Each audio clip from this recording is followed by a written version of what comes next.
just got to be something to deal with. And once I got a bunch of money, what I really wanted more than anything was freedom. There's a bunch of these real high-level crypto guys, like the guys who invented Ethereum and all that, the autistic guys. They don't own anything. And I kind of get that. I'm at the point now where they have a backpack of their possessions, and if they want a house, they rent it. They want a Lambo, they rent it.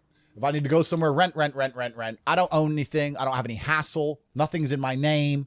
No government can take anything from me.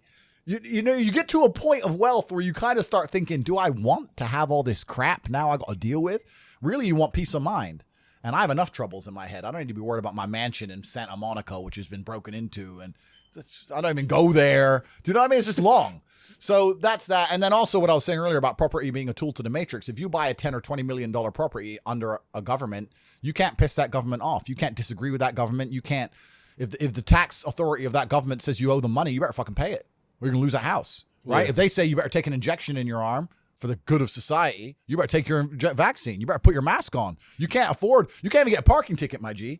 Listen, if I'm in England right now, I don't own any assets in England, right?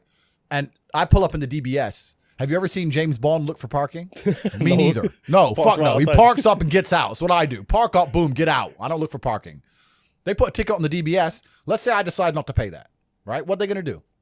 I don't have any assets in the UK. They're going to make a bunch of letters, send it to a bailiff. Bailiff's going to drive around the UK. I don't even live here. Boom, it's over, right?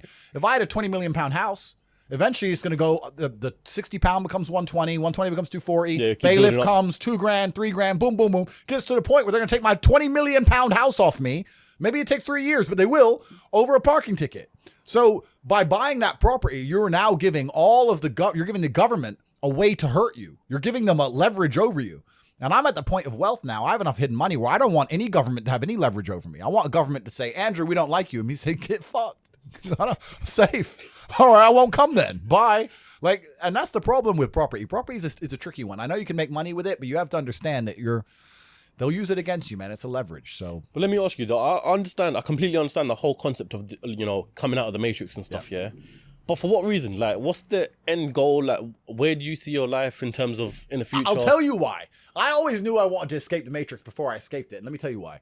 If COVID has not woke people up in the last 3 years, I don't know what's wrong with you. The government came along, closed your business down by force, forced you to have a medical procedure you didn't want, made you stay in your house and cover your face because of something with a 99.9% fucking survival rate.